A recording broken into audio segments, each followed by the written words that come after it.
And they got us, this year's team. Where Huffman throw? Right here. Come on, bro. Come on. Ain't got no beard That's yet. what I'm saying, Huff. This crazy. You're right.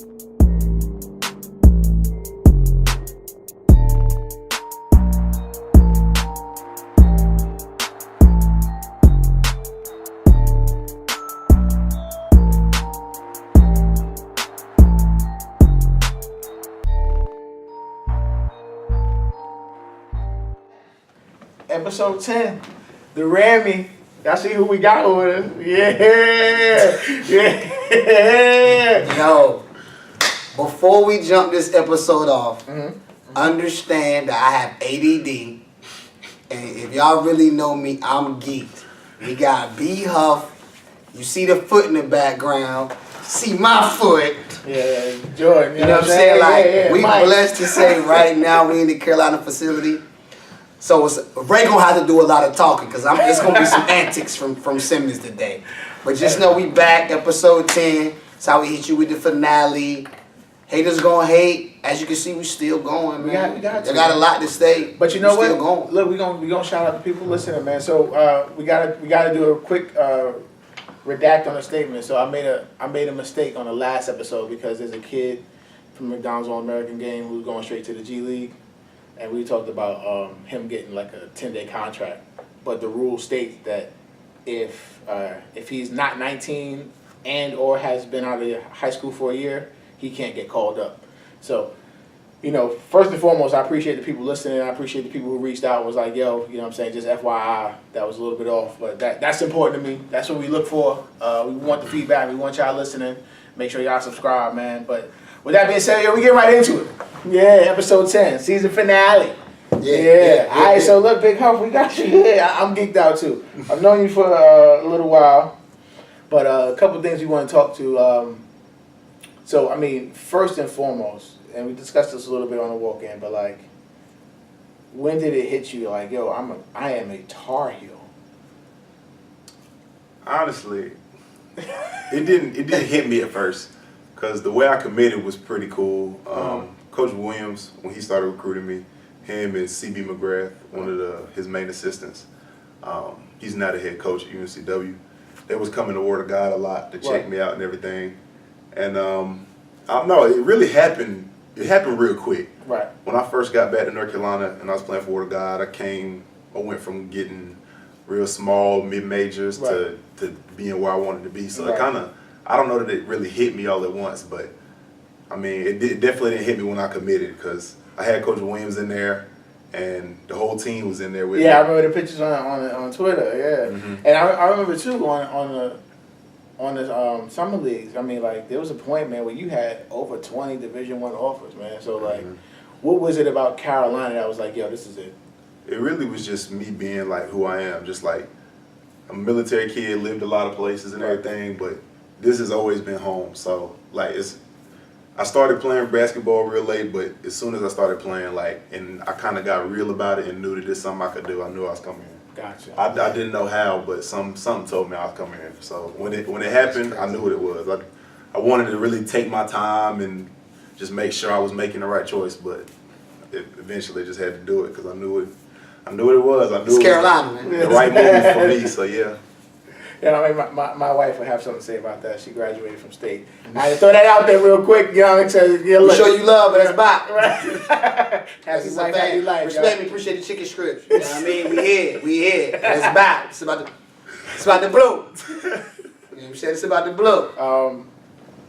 So practice atmosphere, man. Like that's one of the things that me and Ann talk about all the time. Like the difference in practice. He's a high school coach. I've seen a lot of basketball as a scout, but I mean, I guess Ann, you could elaborate a little bit more. Like what do we want to know about the practice atmosphere? So really, B, man, what I want you to help us break down, you know what I'm saying, for the audience is, what's the difference in a high school practice and a college practice? And can you start with, talk about the effort and then the detail, and does the detail matter? First, with the effort, it's depending on where you go, it's crazy. I mean, it just like they have. I think we got 5 assistants. So you got eyes on you all the time. 5 assistants, 5 managers.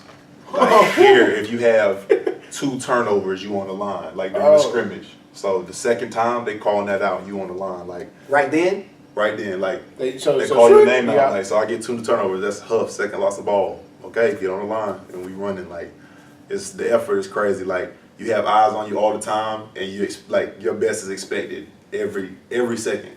They had you for our practices are 2 hours, so they have us for 2 hours, and they're gonna know if you like dilly-dallying or doing something you're not supposed to do. So I mean that effort is just like it's constant. Like you always have to be giving your best, and you know it's eyes on you. So you just always got to do. You always just have to make sure you're giving your best effort, or these guys are gonna get on you because they know what it is and they expect better from you. Now, can the coaches tell? Like, you know what I'm saying? Sometimes you tank out, right? You ain't got nothing left. Mm-hmm. Can they tell the difference between that and you kind of like faking funk, like, I'm just tired right now? I think they can because like the way they structure everything is a lot different. Like it's in high school, there's not a lot of schools. It's some public schools that have trainers and stuff like that. Right. But it's not a lot of people whose job is to like make sure you like doing what you're supposed to do. But here, everything is a job. Like so, I mean, we have trainers that making sure the off days match up with when we play, stuff like that. So they give us enough rest, but they're making sure it's good for us. Like you're gonna be okay, your body gonna be good if you do what you need to do. Mm-hmm. But when we on the court with you, like we got you. Like you gotta give your full effort. And they know what it is, so it's very few times that you're gonna be like extremely dead, and the coach gonna be like, you're not giving your effort. Right. It's like they know better than to confuse. They invest too much into y'all, like between the meals and prep stuff like that. So the next thing I want you to elaborate on is, for me being in a high school practice, like I get on my kids all the time about like not knowing to play or knowing to play on both sides. Like you've been in high school, you know what I'm saying? Like it's little things that guys just mess up on all the time. Like here, is that tolerated, which I already know the answer to, and how much information do you have to know or remember? Here, I mean, yes and no as far as tolerated. Like being like me is like for the young guys and everything, they kind of gave us what coach said a lot of times was like, we know we're throwing a lot at you. We know it's not easy, but you're gonna have to like get it. It's not. They they give you that like we understand where you coming from and what you're going through, but that's not like they're telling you that's not an excuse. Like you still got to get it. So it's really just they don't really mind a mistake if you're trying your best, but they don't want to see the same stuff over and over. So when they say something to you, they don't want to see you do the exact same thing you messed up on. Like if you out of place and you genuinely confused, but you're giving like you playing hard and giving effort, they're gonna work with you. But if you just out of place and you keep messing up the same thing, then they're not, because they gonna fry you. Yeah, they know what it is. So if you could give a number of how many plays y'all actually run, offense, defense included, how many would it be? It really may not be nothing crazy because I heard like Michigan and a lot of other schools will say they have like 200 plays, but it really just depends. It's different from each school. We might have 20 plays, but it's probably 4 or 5 options to each one. Okay. So, and it's kind of in the thing. It's not like that sounds crazy, like 20 and then 5 options. Like that's a whole lot, but it's just reads and stuff. You gotta really just be smart about it and understand like what's going on and what happens and just counter actions and everything like that. All right, and my last one about the practice is like to elaborate what you just said. So it's 20 plays, you know what I'm saying, 5 options, but here like it's a conference. Just like in high school, it's a conference. So so it's strategic. Like what you run against Florida State, you may not run against Georgia Tech. You know what I'm saying? And the same thing. So like the thing that we want y'all to understand out there, players, is like you have to know all the different information, but it's very strategic to your opponent. And that goes into like you just learning how to play. Like the main thing I think we've been trying to preach to y'all for the first season is learning how to play and learning how to understand the game. Because like B just said, It's about reads. And everybody has different personnel, man. So I appreciate that, bro. Smooth. So the next one was if you could, in preparation to you coming here, right? Mm-hmm. So you know you're coming here. What would you have done differently in high school to prepare yourself mentally, physically, to be here at Carolina, ready to play? I was here pretty early, and I did a whole lot of lifting and getting in shape and everything. Mm. It's honestly, it's a lot of stuff that nobody can prepare you for. Gotcha. Like, that's not anything against I get it. no coach or anything. It's just like, it's a lot of stuff that no one can prepare you for. Like, in high school, it's a complete different level. Like, we got here, and word of God, we played fast. Right. So I thought, I was like, running isn't an issue with me, but the speed is just so crazy. Right. Like, and on top of that, they throwing so much at you. It's like you just can get lost so right. easy. Because they throw all these plays at you. You have to throw pretty much everything you knew in high school that pertains to like your specific school. Right. You pretty much throw that out. Yeah, that's all gone pretty much. You can keep some of the stuff, like the way you screen, just the way you do stuff, like, but that's just the game, you know. Mm-hmm. But they throw so much at you, and then the speed is different. So if I could say one thing I would have did, that's kind of hard for me because me, I haven't been playing long, but that's not to say like, I mean, I just try and get more instinctive, probably play more. Right. I mean, when did you start playing? I was about 13 years old. Okay. So I haven't been playing long at all, but yeah, you living a dream. That's dope. Yeah, it's a whole. Say they start playing ball at 13 and then. That's what I'm saying, yeah, Carolina. But this is the crazy part, though, the beauty of it, and being a Carolina fan, is that B just scratching the surface. Right. Like he's just scratching the surface, and that's what people don't understand. It's like, you remember when you had a conversation about B, and I was just like, I see it, because like the one thing about the Carolina Bigs is like that the one person I can say in the past that I seen that he kind of reminded me of where he plays like Haywood. Right. Because Haywood dunked everything, and ever since I've seen B, he dunks everything. Also, yo, I'm gonna keep it. I'm gonna keep it a band, three, but we that one time. I'm a real big fan of your trot, son.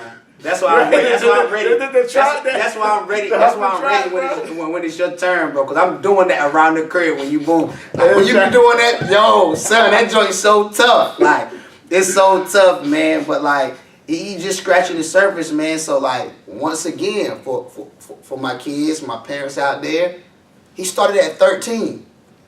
He's at Carolina right now. You see the foot in the background. We interviewing him. Like it can change for you like that. You know what I'm saying? So it's all about how you want it. You know what I'm saying? It's all about the work you put in there before that. And you know what? Look, I'm a sidebar on this a little bit because I think his story pertains to that. How did you end up at Word of God from like? So you were playing high school ball in Alaska. You're a military kid. Yeah. Family's out in Alaska. You're playing basketball. Mm-hmm. How did you end up at Word of God in Raleigh, North Carolina? Really, it's just I was up there and I was getting a lot better, just growing and getting better. But then I thought to myself one day, and it really had just been like over a while. Alaska's, it's no coaches going up there to see kids play. It's just like that's just the truth of it. True. It's just they have AAU teams set up so where you can come and do things, and there's a lot of good players that came out of there. There's a pretty long list of pros that Chalmers, right? There. Yeah, Chalmers, Carlos Boozer, Trajan Langdon. Yeah, I was about to say that. So there's some good players that came from up there, but that was a while ago, and it kind of is just like a combination of things that worked. But me, I against what my parents wanted for me because they like Alaska and they were comfortable up there, and they like my mom played. My dad never played basketball, so he never really. Mom's was a hooper. Yeah. Shout out to Mama Brandon. He never really understood all the way like how things worked back then. Mm-hmm. He gets it a lot better now, but they wanted me to be up there where they could watch me play, and they thought that it was just the right thing for me. But I saw more for myself, so eventually I just thought to myself like, how am I gonna make this happen? Like I didn't know how exactly I would do it, but this is gonna sound crazy, but I got the email in schools, just schools I had heard of, just from being around and just being back home and everything, just like basketball schools. And I knew I didn't really want to, shouldn't go back to Goldsboro because it's kind of, it's rural there, and that's home and everything, but it's kind of hard to make it out of there Right. too, because it's not too many people, Shout unless out you to real good. Right. But I got the email in schools, and I got in contact with Coach Woods. He was there before Coach Clifton, the coach now, and he just told me I was sending film and stuff, but On your own. yeah, this was just I might have been. Oh, I'm getting to it. Yeah, I'm gonna get to it. I'm gonna get the camera. Yeah. Son. And I was sending film. I sent an email because I knew it wasn't like college where they may not see it. I knew it's probably somebody that would end up seeing it. And he got in contact with me, and I was supposed to go a year early, and we just talked for that year, and then eventually, this is another thing. I wrote a letter to my parents. I told them I wanted to take them out to eat.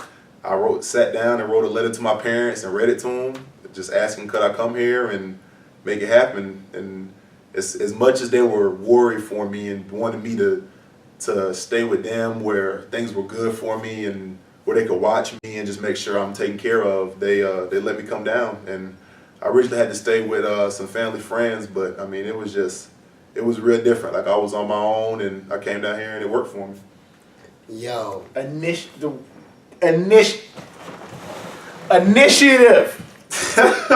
And look at he did all of that by himself. Initiative, man. By himself. This is a high school. We ain't talking about a grown man. Man, get out of Kimber's foot, I'm man. sorry. Talk to him, Bray. I just get a piece of these. Listen, man. It's. What am I about to drop that word? You told me not to Man, drop. don't drop the word. Yeah, we good. My bad. Keep going. I'm about to drop that word, man. This is one of the reasons why I thought it was really important to have you, because kids need to see and hear this. Like, you know, I'm not a big downer on generations and people are like, oh, this generation does it. I don't. But for the youngins listening, take initiative. Take initiative. You know what I mean? Like, yo, 9 out of 10 times, the worst thing that can happen to you is no. There's no, man. And then that just helps you figure out something else. Can I add something to that? Absolutely. The one thing I can add on to that really is just y'all as players. No, I don't think there's nothing wrong with support and help and people helping you get where you need to be, but nobody can do it for you. Oh. At the end of the day, it's you, how hard you work and how hard you want it. Like nobody can do it for you. Your parents, all the talking and everything. It's always good to get help because everybody need help sometimes, but nobody can do it for you. At the end of the day, it's all up to you. So, and this ain't even to say nothing about myself because that easily could have went wrong for me. Right. But mine just so happened to work. But nobody can do it for you. If you want it, you have to get it. And it got to be you. Right, it wasn't your parents telling you should do this now, like this was you and you did it on your own. Yo, hold on. Add something to that, man. Like, it's crazy because it's just like, for me, like, I'm very big on, like, order and how stuff go. And it's just like, we came to you episode 1. And same thing as B. This is to the audience. Like, we just had dreams of getting information out and tired of seeing things.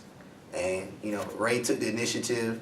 You know what I'm saying? Hollered at me, you know what I'm saying? And now we at episode 10, and everything that B just said is literally what we've been talking about for 9 episodes and trying to get you to believe. And this, you know what I'm saying, is a young man that's at Carolina. So at this point, like, I don't want to hear nothing else. I don't want to hear any excuses for any of y'all. Because just a couple days ago when we did the last episode, we were saying the same thing about college. About how, like, kids don't know that they can actually contact a coach. Or they can email somebody. Or they can send their own film. And it's like, think about it. A coach will feel that more. He may ignore you the first time. But, like, if you're doing whatever it takes, that's something that's rare that nobody else is doing. B said, yo, he started playing. He knew he could do it. He wanted to go to Carolina. That man wrote a letter, asked his parents to come to North Carolina, and then God did the rest, man. That's a beautiful story, man. Like, that's crazy. Yo. Yeah. And that's another crazy. thing is just you have to do whatever it takes because a lot of people will get discouraged by stuff that happens, or because I hear a lot of kids will say stuff like, "Oh, my coach isn't doing me right," or he not letting me do it, like play my game or stuff like that. That's like, the one. I'm sorry. Say that last one again. My coach ain't letting me play my game. Okay, I can't tell you something like that. Go ahead. It really is just it can't, like, you can't depend on other people to do it for you. I think that goes along with the same thing. Like, if you putting everything you got on AAU and it's not working for you, that can't be all you doing. Like, you can't just depend on coaches and how they doing. And another thing, that's not to say don't depend on people to get stuff done for you. Right. Even though it is. It's to say it has to be you. It has to be you. It can't, if you putting all your trust in other people to do something for you, like, I want my coach to give me an offer, I want my coach to let me play so I can go have 40, then it's not going to happen, because that's not the way you need to look at things. Yo, I ain't expect you to drive this many gems. Yo, I'm telling you. yo, he's Carolina, man. He's Carolina. All right, Special. there's another question, man. We move on, man, because I mean, people gonna start getting the Holy Spirit on my head. Right? It's crazy. Intangibles. What's the biggest thing, like not physical, that you've picked up since you've been here? Like the mentality of the whole thing. Like what is the one thing that's like, yo, I didn't know nothing about this, but I got to get better at it. Really just that. I think I had a pretty good work ethic in high school, but really just. Coach B would say different. We gonna shout out to Brian Clifton. Yeah, Coach B. But I don't know. It really is just. I feel like the attitude I have now, because I went through a pretty tough year. I expected things to go a lot different for me my first year, and I came in being from here and just thought everything was gonna go my way, and things turned for me, and I was just lost. I got to a place where I was just like, dang, like everything, it's not going how I wanted. Like, what did I do wrong? What could I have did? Mm-hmm. But I think that attitude or that mentality that you got to keep going and keep working, and that at the end of the day, it's just about getting better and working hard. I think that's kind of the best thing I got, and really just keeping that, because it can go real high, real low for you, because it was games I'll have like 8 points. I get in, have 8 points, 5 rebounds, a couple blocks, doing well. And then the next game, play a couple minutes or don't play. And it's just like, you have to keep a level-minded attitude about things. And really just keep working throughout everything. Whether it's good for you or whether it's bad, you got to keep working. So let me tell you what I'm hearing, though. I'm hearing you not blame one person.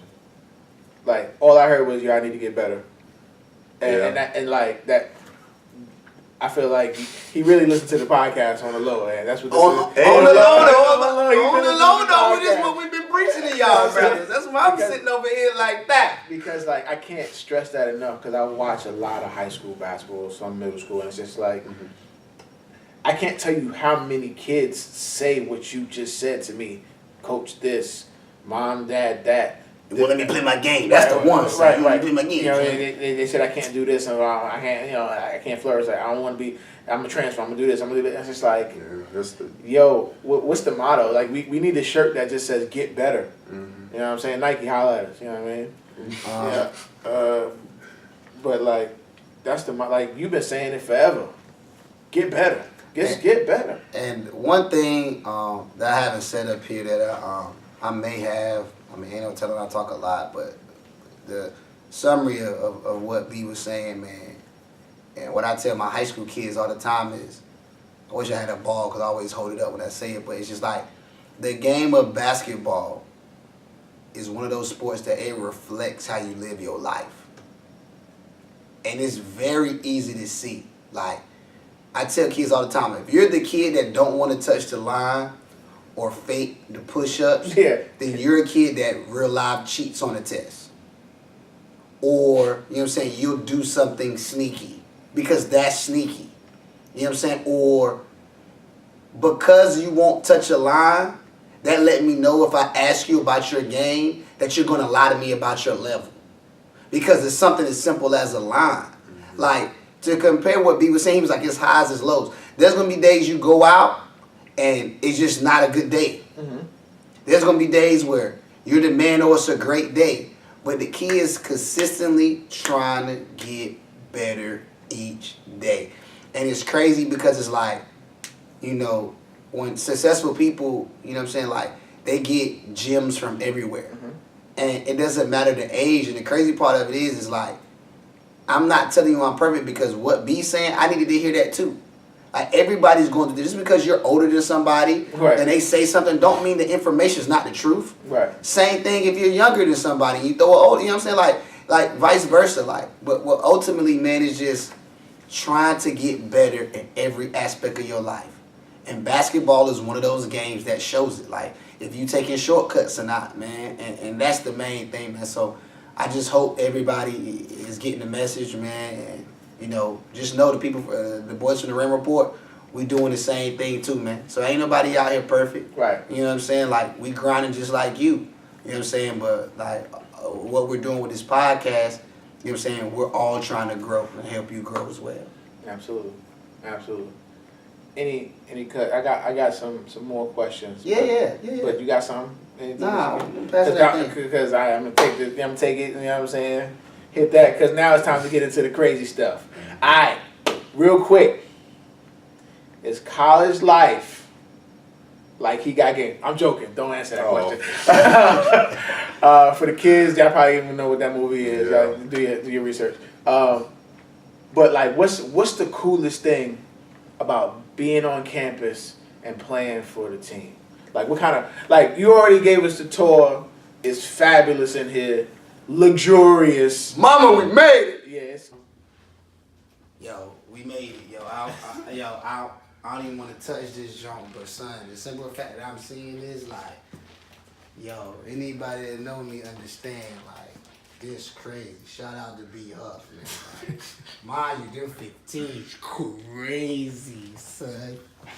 This is crazy. Crazy in here. But like, outside of that, like, do you get cool stuff? Like when you go to the cafeteria lady hook you up with the double sausage, egg and cheese sandwich in the morning because you play on the team. Like, Some days, yeah, some stuff like that happens. Like they're getting recognized a lot of places. Stuff like that happen a lot. you gotta take a lot of pictures, sign a lot of autographs. Depends where I go. If it's like the Glaxo, something like that, then yeah. Or somewhere where, because there's a lot of people that will see me on the street and they'll speak or they'll say something to me like, "Oh, great season," stuff like that. But it really, if it's just at a setting where where people is slowed down or I'm sitting somewhere, then yeah, they'll, like, I went to a baseball game just to check it out because I know it's a guy from Goldsboro on the team. He's Right. really good. So I just went to go check him out, and it was like a lot of people coming up to me and like, "Oh, thank you so much." Like, no problem. 'Cause there's a lot of people just getting recognized. Does that annoy you? No, I mean, like, I don't really think much about it. Right.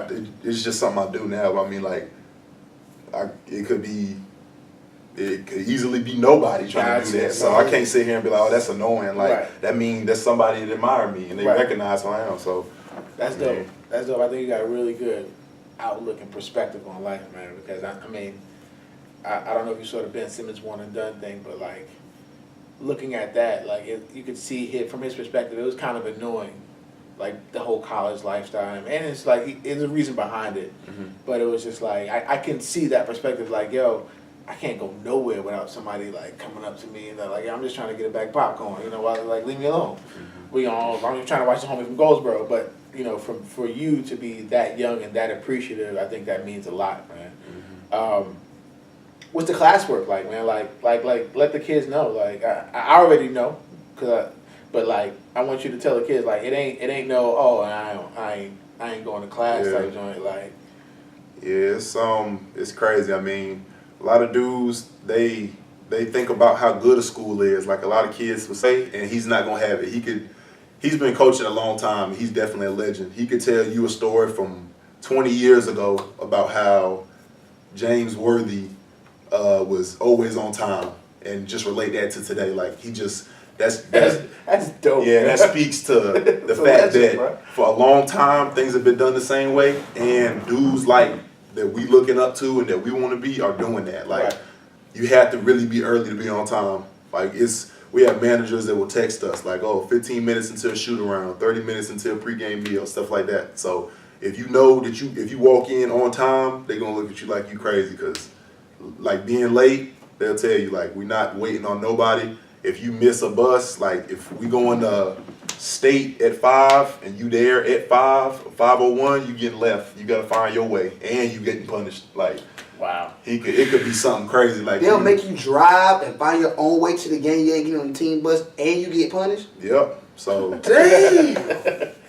Consequences, bro. and it's the numbers too. Like you 10 minutes, like no one will be 10 minutes late. I don't think anyone's been 10 minutes late, but like if you even like if you show up just on time, that's late to them, and they ready to make you pay because their time is worth something. They getting paid the money they get paid to coach and make sure we prepare. So if they getting paid to be here and this is their job, they want to be taken seriously. So they don't want nobody late, and they're not going to accept nobody late.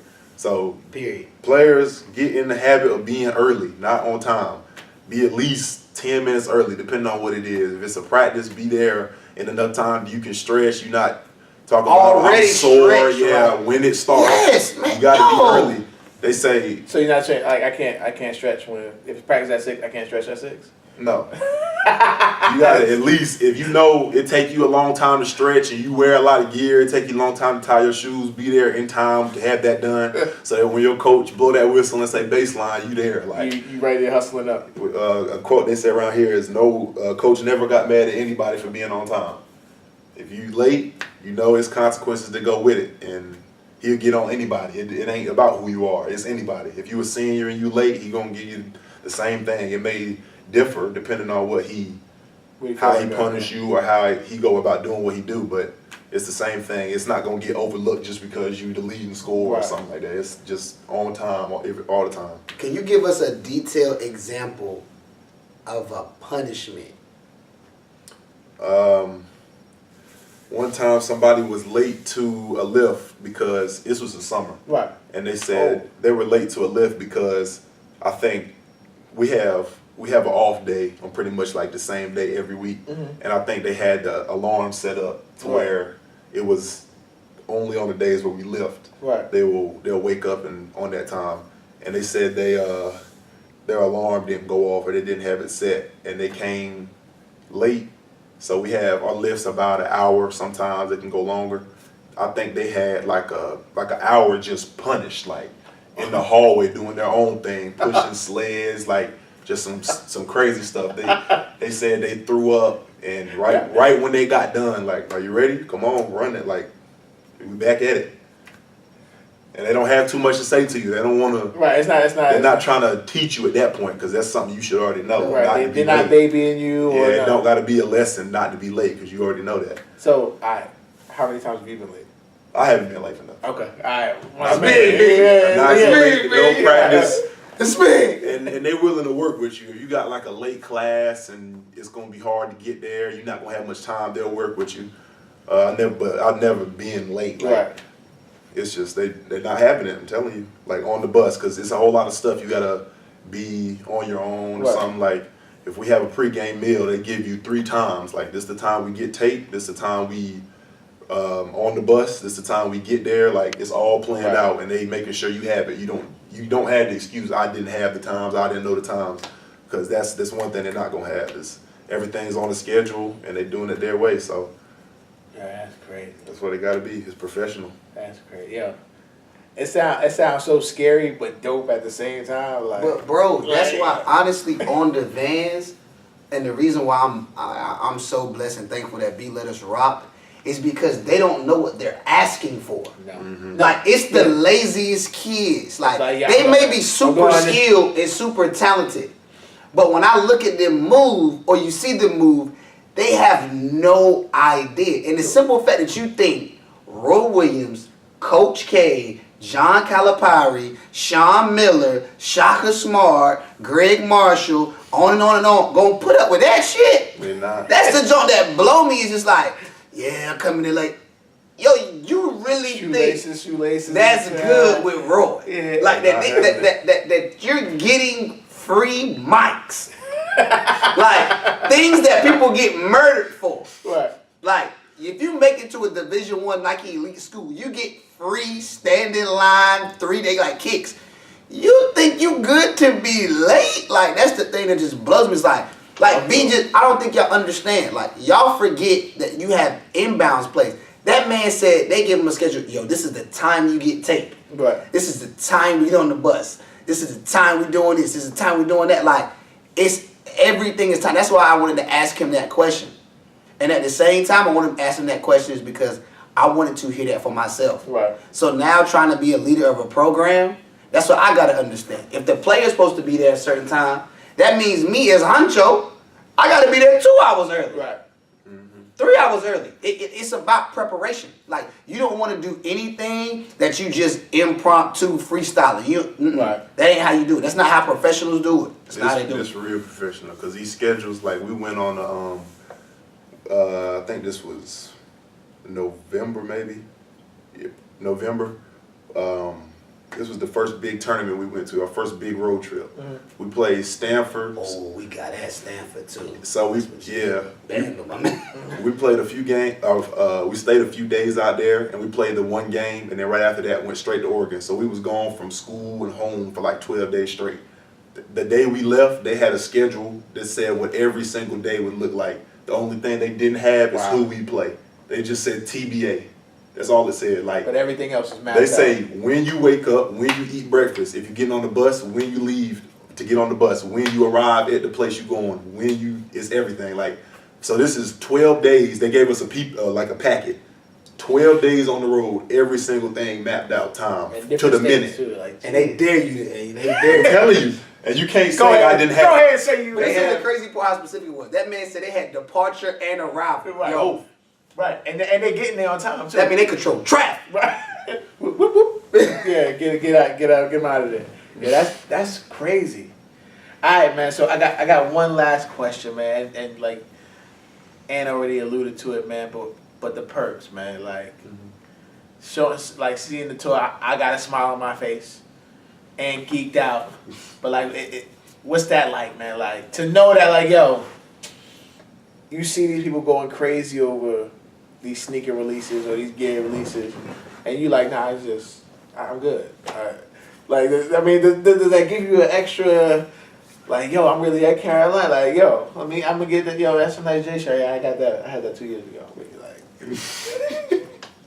Yeah, I mean, it's a blessing for real. Like I think it's kind of a two-way street. It really, you blessed and you happy for it and everything, but you also know it's not free. Like, right, yeah. People say, oh, y'all get free shoes. We don't get free shoes. We are working. Like, that's part of what comes with it. Right. Like, our weight trainer, like I remember earlier you said they don't know what they're asking for. Right. We was doing a super crazy lift one day. Our weight trainer said, this is what you signed up for. I was thinking to myself, I'm like, wow, he going crazy. Like, this is not necessary. But he said, this is what you signed up for. Like, when you said, I want to play at a D1 school, I want to, not even D1, like elite level D1, Right. like a top program, this is really what you said. And Coach Williams told me this the day he offered me and my dad. He was like, I think you have great potential. I think you could be a great player, but you're going to have to work harder than you ever worked in your life.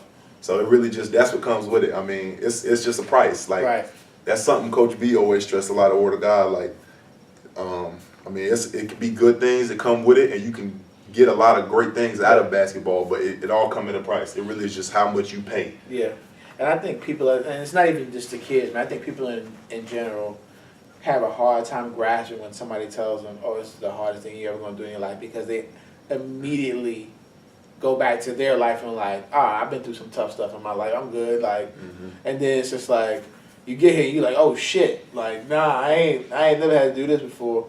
So I mean, it's crazy, man. But like, I think that's all I got. Hey, you got anything else? Nah, son. I'm still on cloud 88. Yeah. See the finale. Leave them with something.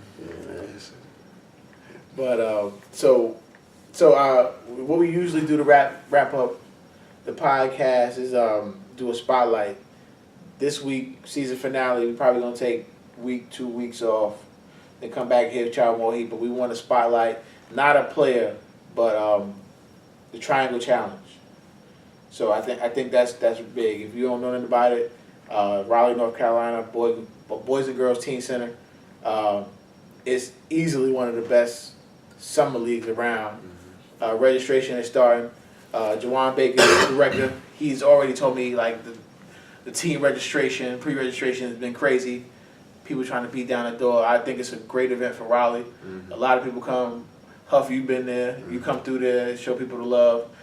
Wish you could have played in the back in the day. That'd have been dope. But Yeah, I wanted to shout that out, man. You want to add anything in? Storm won the last 2 years. I told Jim. That's what I want to add. Come get your ass smacked at the Triangle Challenge. Challenge! That's all I'm saying. Challenge! Three-peat, If bruh. you in Raleigh, you don't have no excuse not to go. Three-peat. You got to be there. Man, It's great for the community. Man, it is. It's free. great. It's free too. It's free. Free to get thrashed by Right. Storm. For the audience. I mean, I didn't tell you gotta pay the register, but Free. yeah. But, Pay your $20 to get thrashed by Storm. You see it. Hey, use that as a calling card. Just make sure Yeah, man. if you pull up, you got to remember he said that. Right. To get thrashed You by gonna get Storm. every team's best shot. Now, hey, listen. Sup? Listen. Episode 10, Miami. We out.